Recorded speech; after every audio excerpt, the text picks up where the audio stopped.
Good afternoon, I'm Joey Brovon. And I'm Laura Plate. Start the timer because we've got 4 minutes to give you all the news you need from Piedmont sports to national politics. You're watching The Four.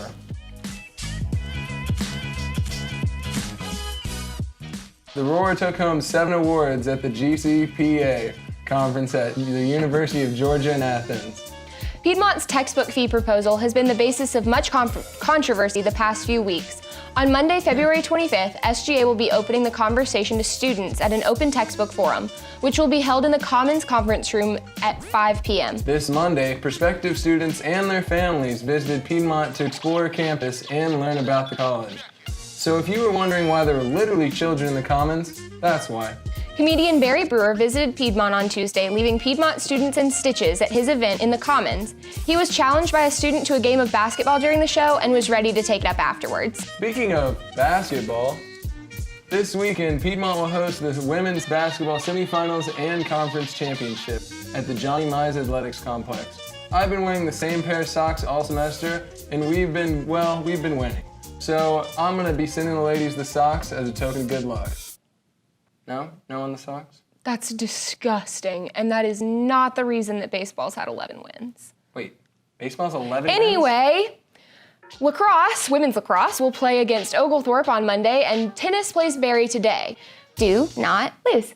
Softball will travel to Raleigh, North Carolina to play the Grand Slam tournament over the weekend, but honestly, after this week, I think outdoor sports should just be canceled until Georgia gets it together with the weather.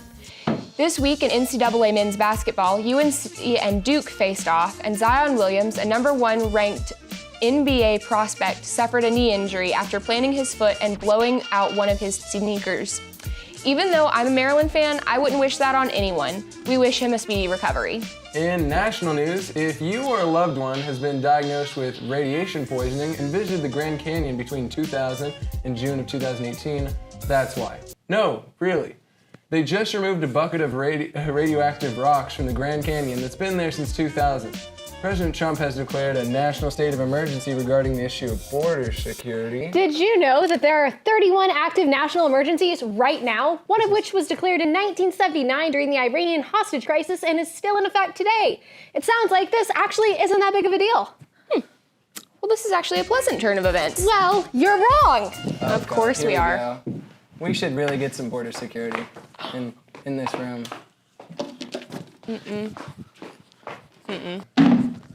You bring that from home? I did. These national emergencies are still in place even after the cause has passed. Indefinite national emergencies and emergencies declared without a good cause were supposed to be limited when the National Emergencies Act of 1979 was passed. The law made it so that when a president wanted to declare a state of emergency, they had to go through a lot of steps to see if the emergency was even necessary.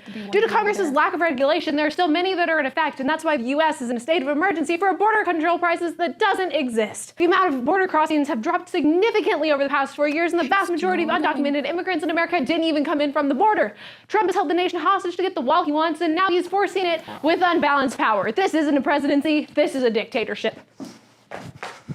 Why is she like this? The truth will never be stifled! The Piedmont and Arendelle Prison Gospel Choirs will be performing at the Cornelia United Methodist Church at 3 p.m. on Sunday, February 24th. Director Amin Abraham Keelays will also be presenting a gift to the Laki Choti Strickland Community Minority Music Scholarship at this event. Also, the Oscars will air later on Sunday that night, starting at 8 p.m. How about some good news to cap off the show? I've actually got some great news this week, and you're gonna love it because you love kids, all right? An entire community in Massachusetts learned sign language so they could communicate with a deaf toddler named Samantha because she loves people so much, and they all took classes because it made them sad that they couldn't understand her. Aw, I love that. See, Hadley, people can be good at heart. I am not convinced. Well, that's The Four. Check back next Friday for more news brought to you by The Roar.